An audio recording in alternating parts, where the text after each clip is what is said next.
Bienvenue pour cette nouvelle semaine, pour cet astro-oracle de la semaine du 13 au 19 novembre. Alors on commence la semaine avec une nouvelle lune en Scorpion. Je vous invite vraiment à voir la vidéo, ce sera beaucoup plus complet concernant cette nouvelle lune. Et par conséquent, bah oui, on commence avec une nouvelle lune Scorpion, mais surtout, on s'en était parlé la semaine dernière, déjà de voir comment vous avez vécu certains aspects. Je pense ici à Mercure carré Saturne. Ça a pu donner des difficultés de concentration. On n'avait peut-être pas envie de faire ce qu'on devait faire, justement. Donc l'esprit avait envie de peut-être de voyager, Mercure Sagittaire, hein, de voyager, d'aller ailleurs, et pas forcément sur le truc qu'il fallait absolument faire. On avait quoi d'autre? On est toujours, en fait, hein, là, on date du 13 de façon précise. On a le Soleil qui est opposé à Uranus. Donc ça peut être justement un moment un peu plus de rébellion. Peut-être qu'on se rend compte des cadres dans lesquels on s'est mis et dans lesquels on ne se reconnaît plus. Donc tout ça, ce que je viens de dire avec Saturne-Mercure, cette opposition Soleil-Uranus, ces aspects-là peuvent vraiment contribuer à une sensation un petit peu d'être comme emprisonné, emprisonné dans sa vie, et donc rechercher la notion de liberté. La nouvelle lune, hein, je ne vais pas vous refaire le speech de la nouvelle lune, mais c'est bel et bien des énergies scorpion-taureau. Donc on est quand même très en lien à la matière, mais à la matière, dont c'est l'énergie en fait sous sa forme dense, densifiée, et donc l'énergie sous sa forme plus subtile en énergie scorpion. Donc peut-être avez-vous vécu la semaine dernière déjà, ou peut-être vraiment tout proche du début de cette semaine des libérations. Je pense ici à des libérations en termes, on peut se mettre à pleurer, c'est-à-dire nos nerfs se mettent à lâcher, mais de voir que derrière ça, il y a vraiment une libération qui s'opère. La libération peut s'accompagner d'une prise de conscience. Je prends conscience de quelque chose en même temps que je suis en train de pleurer, enfin tout ensemble. Et même si le moment n'est pas agréable, hein, qu'on se sent fléchir quelque part, c'est pas agréable, mais en même temps, on se dit d'accord, ok, j'ai touché le fond, donc je suis sur quelque chose de beaucoup plus tangible que peut-être les angoisses que je peux avoir. Après, on est toujours en ce début de semaine sous l'auspice de cette nouvelle lune, donc pour certains, vous êtes peut-être encore dedans. Pour certains, il n'y a peut-être pas forcément encore de voix qui se sont présentées à vous. Vous êtes peut-être toujours en attente, hein. Il y a Uranus qui fait face au Soleil, à la Lune, à Mars, à Cérès. Donc vous êtes peut-être en attente de ce truc soudain, de ce changement, parce que là, vous avez l'impression d'être dans votre émotionnel, d'être dans vos marécages intérieurs. Voilà, à voir, hein. C'est très vaste comme à chaque fois. Là, je vais en profiter parce qu'on n'a pas forcément... Il y a des aspects, comme à chaque fois dans le ciel, hein. Mais cette semaine, c'est comme une semaine qui commence fortement avec cette nouvelle lune. Oui, il n'y a pas d'éclipse dedans, mais je trouve qu'elle a une sacrée énergie et une sacrée puissance en fait, hein. L'énergie scorpion nous ramène à notre puissance et donc d'aller connecter à ce qui est puissant en nous. Comme je le disais, je vais en profiter, il y a un petit peu d'espace ici pour peut-être, à voir si ça vous parler, mais de voir ici qu'est-ce qui est en train de se passer au niveau des énergies. Vous l'avez entendu, il y a des choses qui meurent, énormément de choses qui meurent. C'est-à-dire que le réflexe premier, c'est de s'attacher à ce qu'on connaît. Sauf que ça fait déjà pas mal de temps que le monde qu'on connaissait fonctionne plus vraiment. À mon niveau, hein, c'est pour vous donner un exemple, des fois je me dis mais c'est fou à l'époque quand même, c'était les balbutiements d'internet quand j'étais adolescente. Vraiment les balbutiements, la bibliothèque, les livres, etc. avaient énormément d'importance. Ils en ont toujours aujourd'hui, c'est juste que là je vois la bibliothèque aujourd'hui, je me dis mais tu trouves tellement plus d'ouvrages qu'avant. Donc il y a des bons côtés. Et en même temps de voir qu'on peut avoir du mal aujourd'hui à se concentrer.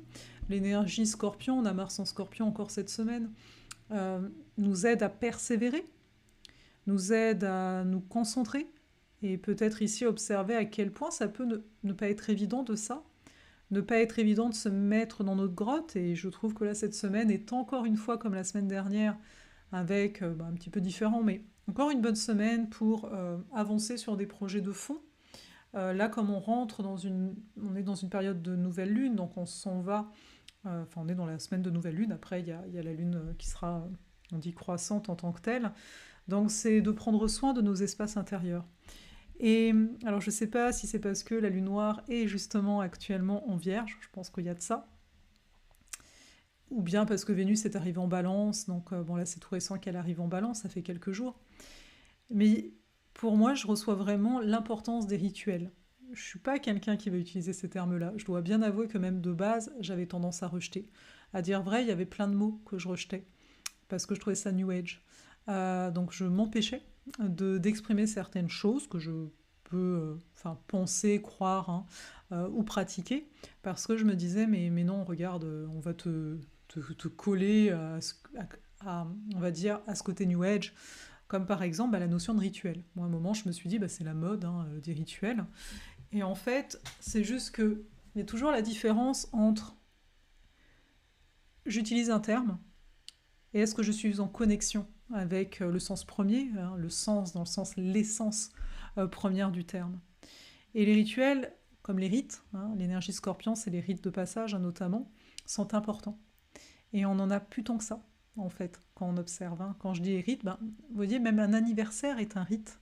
Alors, il y a plein de monde qui vont me dire, après ça c'est une histoire de croyance, hein, là, chacun a son discernement comme d'habitude, mais il y a comme un rite, tu sais, à chaque année. Alors voilà, après, c'est pas parce qu'on offre des cadeaux que toi, ton anniversaire, ça doit être ça. Tu vois, mais de voir, est-ce que tu peux amener du sacré. Le rituel, c'est comment je manifeste du sacré dans le quotidien. Et on a tous des rituels. Et il n'y a pas forcément ce sacré, c'est-à-dire des rituels avant de dormir, en fait, oui, je vais me laver les dents, ouais, je vais me brosser les dents. C'est une forme de rituel ici, c'est ah non, je peux pas aller me brosser les dents tant que j'ai pas. Enfin, je peux pas aller dormir, pardon, tant que je peux pas me brosser les dents. En fait, ce que je veux amener là, c'est simplement d'observer chez vous, parce qu'on va beaucoup parler aujourd'hui de routine, mais c'est comme si on cherchait, c'est l'énergie vierge, hein, tout ça, vierge poisson, c'est comme si tout ça, on le mettait sur un certain piédestal. C'est, voilà, j'ai une routine et comme une recherche de perfection, tu vois, comme si tu dois faire la même chose tous les jours, etc. À mon sens, ça, c'est pas vrai, parce qu'on le voit bien, on n'est pas les mêmes à chaque jour. Et c'est là toute la subtilité que pour moi les énergies actuelles nous amènent, parce que ça nous ramène beaucoup à nous d'une façon ou d'une autre en fonction de ce qui se passe, mais ça nous ramène beaucoup à nous. C'est quels sont les rituels, quelles sont les choses que tu te permets de faire alors qu'ils n'ont pas d'incidence, on va dire, sur le reste de ta journée. Tu sais, c'est comme quelqu'un qui va me dire, moi je prends le temps d'allumer une bougie le matin pendant que telle et telle chose, pendant que je bouquine. Tu sais, ça n'a pas d'incidence sur le reste de ta journée. Mais sur l'instant, c'est comme ritualisé. On va parler de rituel, par exemple, du thé en tant que tel. Donc, je trouve que c'est une période qui transforme. D'où le fait que je commençais à vous dire, moi-même, il y a des termes qu'avant je n'utilisais pas, dans le sens je les utilisais peut-être pour moi, mais pas, voilà. Mais c'est en train de se transformer. Dans le sens où aujourd'hui, on est tous plus à même, enfin en tout cas je le souhaite, c'est ce que je ressens, de comprendre que, voilà, un tel utilise le mot rituel, elle a sa définition du rituel, elle l'habite en fait, le terme. C'est comme les termes de mission, vous savez. Moi, j'aime bien le terme de mission, en fait. Finalement, c'est un terme qui m'était naturel, mais à un moment, il y avait beaucoup la mission de vie, la mission de vie. Et encore une fois, ça devenait comme une mode. Bon, je dis mission, mais j'aime bien aussi la terme de vocation, aussi dans un autre registre. Voilà, puis il y a d'autres choses. Et donc, je trouve que c'est une bonne période. Enfin, une bonne période. Je trouve que ça se présente pendant cette période, parce que c'est une période un peu plus d'intériorisation. Après, c'est sûr que ça dépend des énergies de chacun, hein, on n'est pas non plus copier-coller, là. Mais pour observer ce type de changement interne, ça, on pourrait dire il y a une transformation. En fait, plus que ça, il y a certaines vérités qui peuvent, en tout cas, on peut se sentir plus en puissance, justement, énergie scorpion, de les amener. Parce qu'en fait, il se passe quoi, en règle générale, quand on commence réellement à donner nos vérités. Et c'est ce qui fait que on peut avoir peur, en fait, parfois de faire ça. Quand je parle de donner des vérités, c'est... on est en conscience que c'est notre vérité. On n'est pas dans une notion, je vais essayer de l'imposer, je veux que l'autre pense comme moi, on n'est pas là-dedans. Hein. Et donc, il y a quoi? Il y a le fait qu'il y a du monde qui va venir avec ses vérités. Il y a pas mal de personnes qui ont l'impression que si tu nommes, toi, ta vérité, eh bien, ça nie la leur. Donc ils sont là, non, moi j'ai pas cette vérité-là, c'est n'importe quoi. Et pour moi, c'est là où il y a l'enseignement de Saturne Poisson en parallèle. qui dit mais est-ce que tu peux comprendre qu'il y a plusieurs réalités qui coexistent et que l'une n'annule pas l'autre? Est-ce que tu peux le concevoir? Donc, c'est ça qui se joue dans notre inconscient. Oui, il y a un lien avec les énergies scorpions quand même. C'est ça qui se joue dans nos inconscients ici. Il y a actuellement l'inconscient en lien aux lignées, au côté familial, etc., en lien aux blessures qu'on a vécues, les empreintes qu'on a eues dans notre corps d'un point de vue émotionnel. Il y a ça là actuellement. Et puis en même temps, il y a toujours le Saturne Poisson qui agit d'un point de vue beaucoup plus collectif, où on voit que collectivement, il y a des nouveaux repères qui vont devoir être mis, voilà, enfin, il y a des tentatives des fois, mais voilà. Et donc je trouve ça intéressant. Donc je voulais juste vous partager ça, vu qu'on a de l'espace. Pourquoi je dis qu'on a de l'espace? C'est parce que, au-delà de ça, durant la semaine, on a des beaux aspects, on a des aspects de soutien, Soleil, Trigone, Neptune, donc une forme d'inspiration, peut-être un peu plus d'espoir. Donc c'est pour ça que je dis, voilà, peut-être, c'est sûr que ça touchera pas tout le monde à chaque fois, il y a peut-être quelque chose vraiment qui va se passer en termes de prise de conscience, d'un élément qu'on n'attendait plus en fait, c'est le côté imprévu. Parce qu'il y a ces aspects-là, entre guillemets, facilitants. Il y a Mars qui va aussi être trigone à Neptune, donc d'un coup peut-être connecté à beaucoup plus d'inspiration.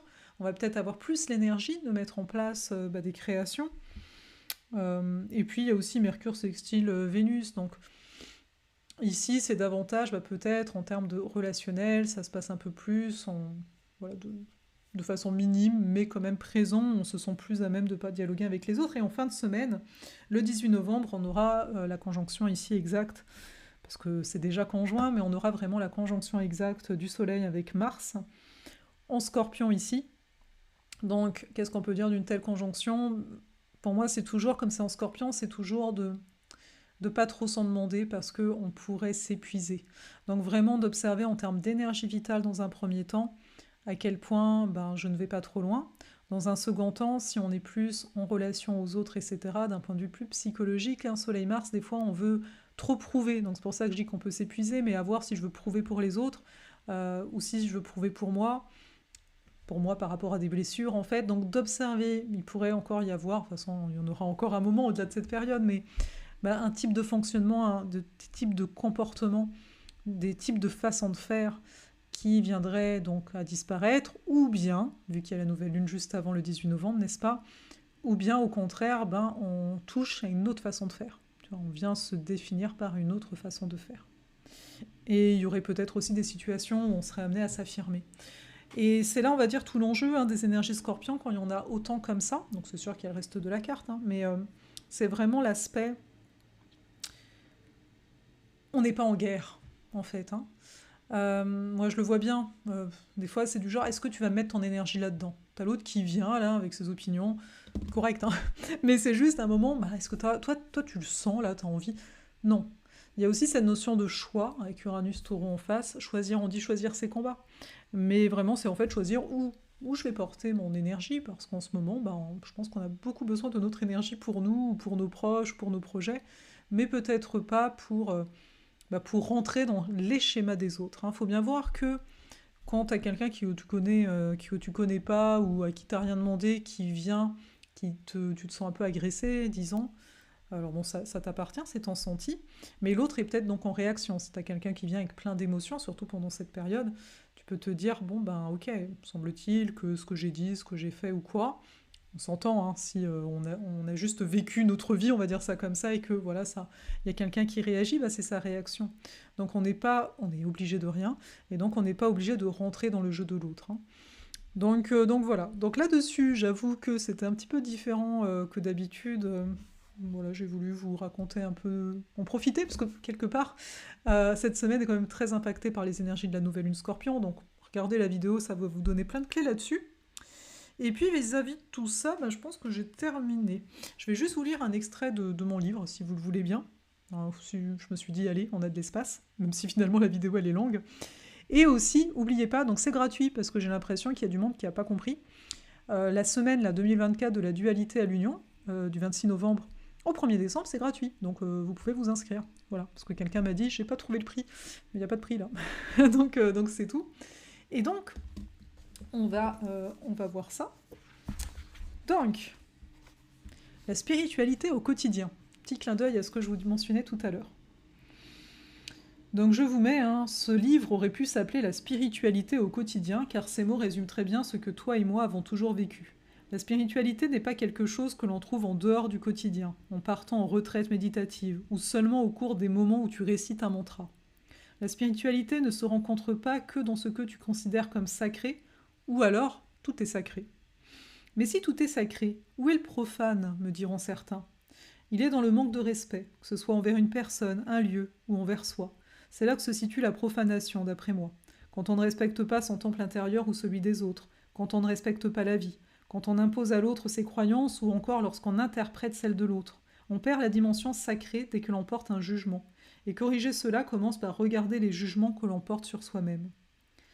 La spiritualité pourrait se résumer à être, parce que du point de vue étymologique, cela signifie le souffle. À chaque instant, nous inspirons et expirons. À chaque instant, nous faisons circuler l'air en nous. Nous sommes un mouvement, un rythme continuel. C'est ainsi que notre quotidien se construit sur ce rythme intérieur, sur notre spiritualité. Enfin, quand nous sommes à l'écoute de nous-mêmes, car bien souvent nous laissons l'extérieur nous imposer son rythme, et nous ne comprenons ensuite pas pourquoi nous nous sentons fatigués, ni pourquoi nous avons la sensation de nous être perdus en chemin.